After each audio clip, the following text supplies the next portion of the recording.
Shalom, shalom, queridos. Márcia Schoff Maluf aqui, Ministério Casa da Glória.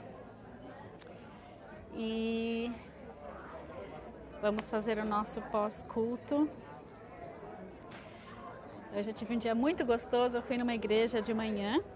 Estou falando com vocês direto de Jerusalém e hoje é dia 5 de novembro de 2023.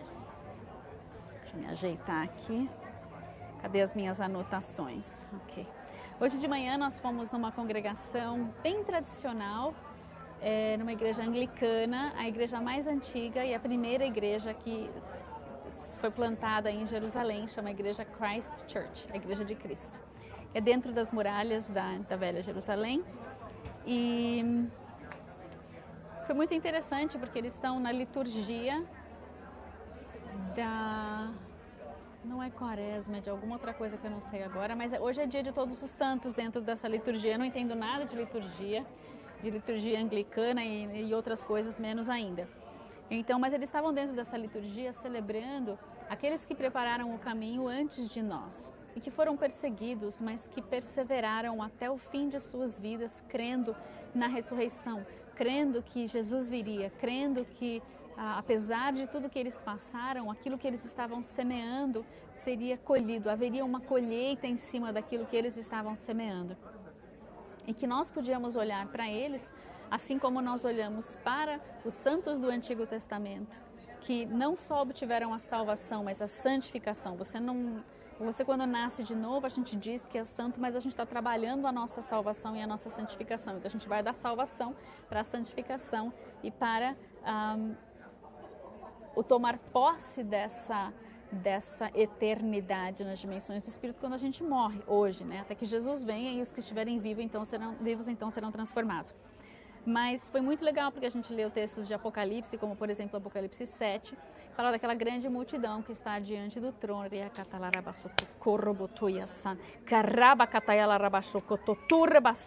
Paramanatayandalarai surra catatai. Bata em retirada agora, em nome de Jesus Cristo de Nazaré. Corrobotro, shiriri, shkiriela, tsukurianda, turrum randandai da reca, torroboko shuriakatai, colorobotko sutuku, oroboko yatatalarabas. Pode continuar andando até sair daqui. Urroboko soyatatalarabas, shoreatata, surra catatai alarabas, soturro monoshokotoya, torreia. Senhor, salva essa vida em nome de Jesus. Surra, surra, surra, botco, surra, bababat. Arabababa, xerianda, dalaraba, soto, corbo, xerianda, dalaraba, suro, codorobos. Bom, enfim, foi muito boa a palavra, apesar da liturgia ser bem assim, difícil, sabe? Com hinos, com uma coisa bem... Não é do nosso costume, né? A gente não tem mais esses hábitos da maneira como certas coisas acontecem.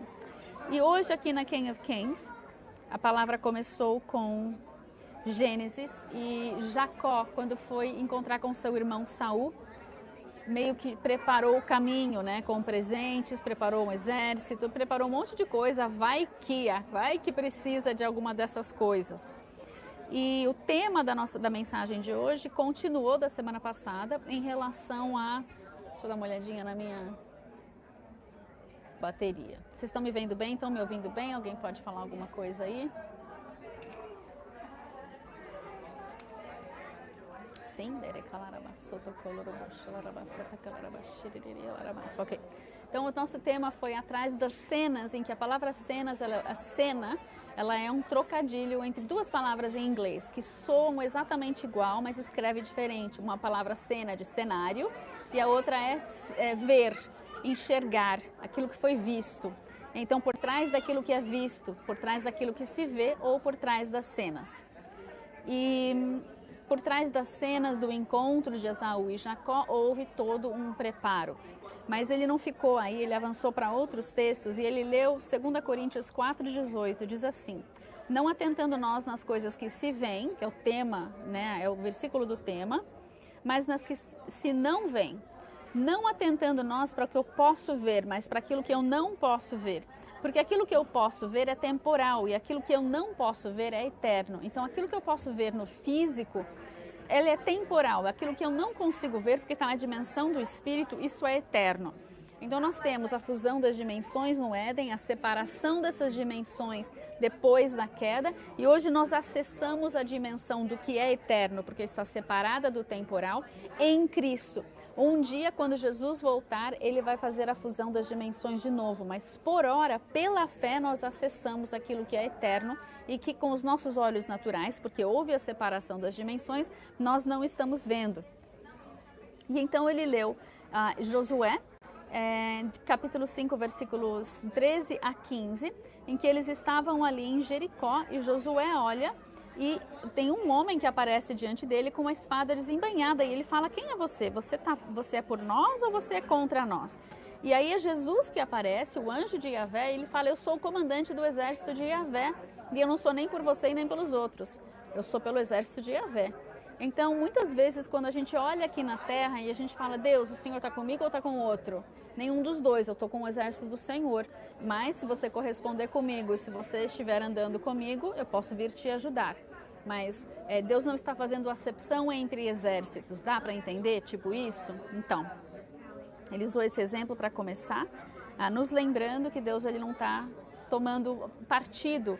Apesar dele ter aliança conosco e apesar daquele ter aliança com Josué e com o povo de Israel, ele não tomou o partido de estar nem com o exército de Israel e nem com o exército de Jericó. Ele falou: não, o meu exército é esse daqui e eu vou ajudar aqui ou aqui conforme a vontade do Pai. E isso para nós é uma mensagem meio ruinzinha, porque a gente sempre quer que Deus esteja conosco e não contra nós, né? Mas, enfim, Yeshua é o comandante dos exércitos celestiais. E haverá um momento, ele pulou lá para frente no Apocalipse 19:14, que diz assim: seguiam-no os exércitos que há no céu, montando cavalos brancos com vestiduras de linho finíssimo, branco e puro. Haverá um momento em que nós vamos participar desse exército. Então, hoje, ele está com os exércitos celestiais, ele também influencia os exércitos terrenos, mas haverá um momento em que nós vamos estar nessa fusão de dimensões e nós vamos não só ser o exército da terra, que tem participação no exército celestial pela fé nas dimensões e em Cristo. Vai haver uma outra dimensão em que nós vamos participar de uma outra maneira plena, né, dos exércitos de Deus, e isso está por vir. Mas enquanto isso, na sala da justiça, o que isso tem a ver com as guerras que estão acontecendo aqui, com a nossa vida na atualidade? Primeiro ponto importante aqui, anota aí. Jesus não está consolidando o poder somente para si mesmo, ele está delegando autoridade. Então o ponto é que ele já tem todo o poder e toda a autoridade, mas ele não está precisando, então ele não precisa consolidar esse poder. O foco de Jesus é que nós de fato sejamos o seu corpo, e sendo o seu corpo, ele nos delega a sua autoridade, sendo ele o cabeça. Então se a gente se move dentro de Cristo e o Espírito Santo se move dentro de nós, nós nele e ele em nós, nós estamos como corpo de Cristo recebendo o poder e a autoridade que nos são delegadas, mas somente porque estamos e quando estamos ligados ao cabeça, senão vai dar ruim. Aí ele pegou o texto de 2 Reis 5, na verdade, e contou a história de Naamã, o comandante do exército do rei da Síria, que ia atacar o rei do norte em Israel. E esse comandante do exército, ele estava doente, ele tinha uma lepra, e pensa na situação do que nós temos hoje aqui. Nós temos um inimigo de Israel que levou cativos. Nessa história da Bíblia, nós vemos uma israelita que está cativa, porque foi levada cativa pelo rei da Síria. Ela está na casa ali de Naamã, ela está ali, né? E ele está doente e ela fala: olha, tem um cara lá em Israel, ele é profeta, ele pode dar um jeito em você, ele pode te curar.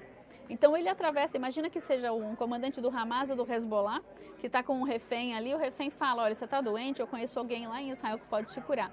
Aí o comandante do Hezbollah ou do Hamas dá um jeito de achar o profeta em Israel, sem ninguém vê-lo, e ele conversa com o profeta vai lá e fala: ó, mergulha aqui. E aí o cara sai curado, o comandante do exército sai curado, ele volta para a terra dele, mas ele continua na guerra.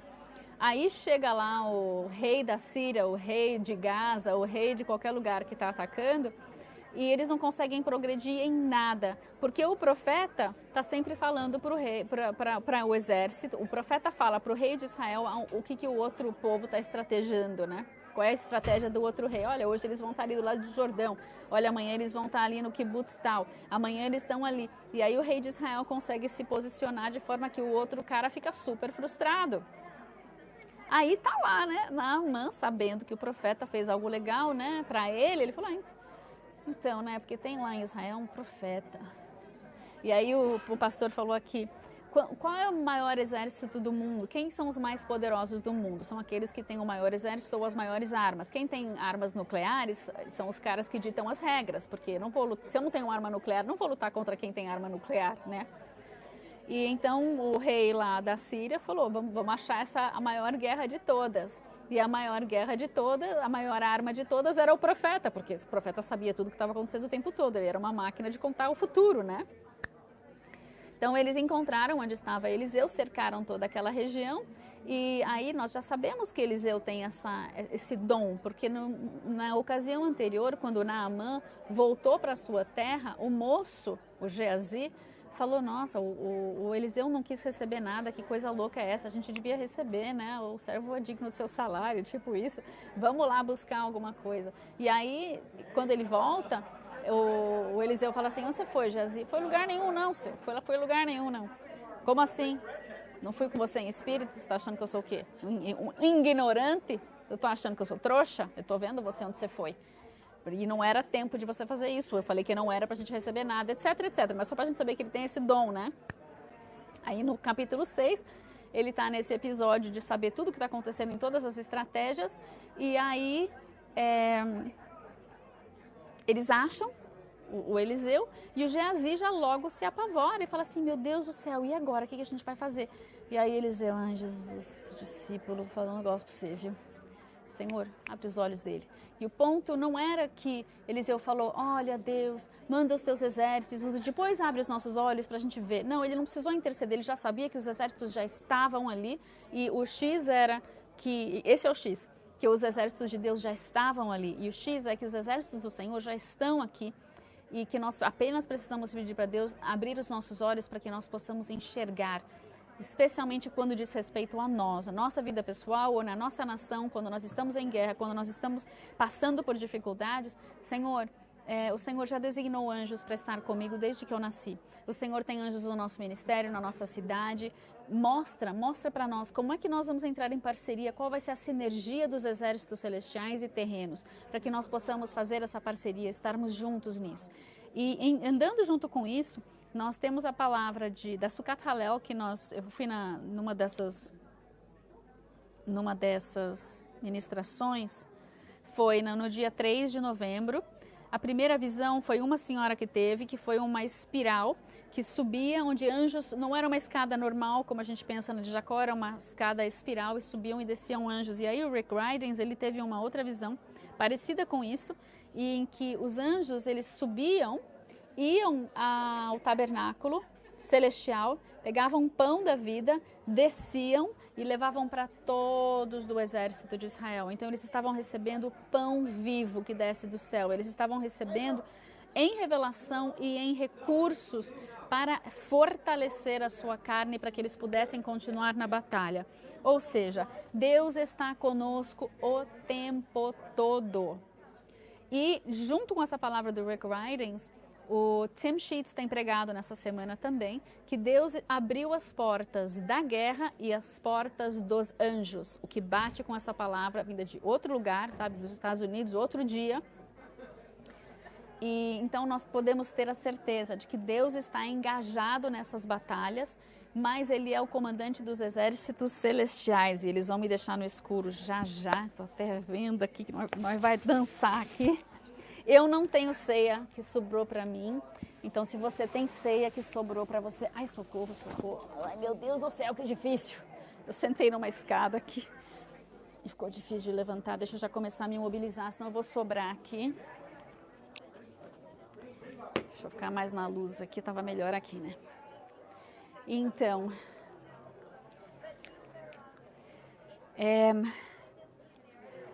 Aí quando eles apagarem mais, a gente sai correndo, né? Amados, assistam a live que eu fiz ontem no Instagram. porque eu falei muito sobre o que está acontecendo conosco aqui e o que Deus está fazendo e qual é o cenário escatológico possível para que nós possamos estar cientes e para que nós possamos nos preparar, ok? Então não deixe de ouvir a live, a gente vai ver se faz uns cortes para colocar ela direitinho no YouTube para ficar mais fácil de assistir, porque live você sabe, né? A gente está falando, oi fulano, oi ciclano, oi beltrano, às vezes passa alguém, às vezes eu fico preocupada, às vezes faz barulho, eu paro de falar, então a gente vai ver se faz dá uma limpada nela para postar bonita no YouTube para vocês, mas assistam, porque nós precisamos ter conhecimento, revelação, sabedoria, discernimento nesses dias das coisas que estão acontecendo nos últimos dias. Mas nós precisamos saber, pela fé, que Deus está batalhando e Deus está batalhando por nós, mas Ele está batalhando pelo seu povo de aliança e Ele está batalhando para que haja arrependimento e salvação em nome de Jesus, amém? A batalha principal é pelas almas, pelo coração da humanidade, para que haja salvação em Israel, para que haja salvação em Gaza, para que haja salvação na Síria, para que haja salvação no Iêmen, para que haja salvação no Líbano, para que haja salvação na Jordânia e no Iraque, e no Irã e na Turquia e em todos os lugares envolvidos nessa guerra. E não se esqueçam, o cenário escatológico vai se espalhar por todas as nações. E se Deus trouxe juízo sobre Israel, Deus vai trazer juízo sobre os inimigos de Israel e Deus vai trazer juízo em nossas nações também. Hoje, vindo para cá, um amigo meu estava me perguntando, ele falou assim, você acha que foi juízo? Porque eu ouvi muita gente falando que foi juízo sobre Israel. Sim, foi juízo sobre Israel, mas também vai ser juízo sobre o Hamas, também vai ser juízo sobre o Brasil, que estava aqui no festival abrindo aqueles portais de trevas e de insanidade imoral. O juízo virá para todos, mas o juízo sempre começa na casa de Deus, então começa com os povos da aliança. Israel, Estados Unidos, Brasil e tantas outras nações que são aliançadas com Deus, algumas em grau maior, outras em grau menor, e sim sobre a sua igreja, sobre aqueles que confessam o nome de Jesus, o juízo vem sobre as nossas casas também. O juízo de Deus, ele vem para nos alinhar, nos aprumar. Lembra o que o Chuck Pierce está sempre falando? Ele está tá separando o joio do trigo dentro de nós. Mas ele vai fazer isso nas nações também. E ele vai preparar o cenário. O cenário é de tribulação, o cenário é de grande convulsão, o cenário é de guerra, o cenário é de grandes abalos, mas Deus é por nós. Deus é nosso Deus, Ele é o Senhor dos exércitos celestiais e nós precisamos estar antenados para saber o que Deus está fazendo. E assim nós estaremos seguros. Se Ele mandar correr, você corre. Se Ele mandar deitar, você deita. Se Ele mandar você subir, você sobe. Se Ele mandar você descer, você desce. Se Ele mandar você berrar, você berra. Se Ele mandar você calar, você cala. Nós precisamos estar super antenados com o Espírito Santo. Essa é a maior segurança para nós, amém? Nós não devemos temer. Se estamos no centro da vontade de Deus, se morrermos, viveremos. De novo, se estamos no centro da vontade de Deus, se morrermos, ainda que morramos, nós viveremos eternamente. E isso é o mais importante de tudo. Amém? Eu amo vocês. E eu vi que o moço me viu aqui. Então eu vou aproveitar que ele me viu aqui. Eu vou usar as minhas duas mãos de novo aqui. Abracei você. Isso foi um abraço. Isso foi um abraço. Queridos, eu os abençoo em nome do Pai, do Filho e do Santo Espírito de Deus. Que essa semana seja espetacular, de grandes intercessões. Entre na nossa intercessão aqui por Israel, na oração por Israel. Você viu que o governo está se mobilizando. Nós precisamos aproveitar este momento para semear arrependimento, perdão, arrependimento, salvação, redenção para todos os que estão envolvidos no Oriente Médio, nas nossas nações, em todo lugar que o Senhor colocou no seu coração para orar, nas nossas famílias. Amém? Em nome de Jesus. Eu amo vocês muito, muito, muito. Shalom, shalom.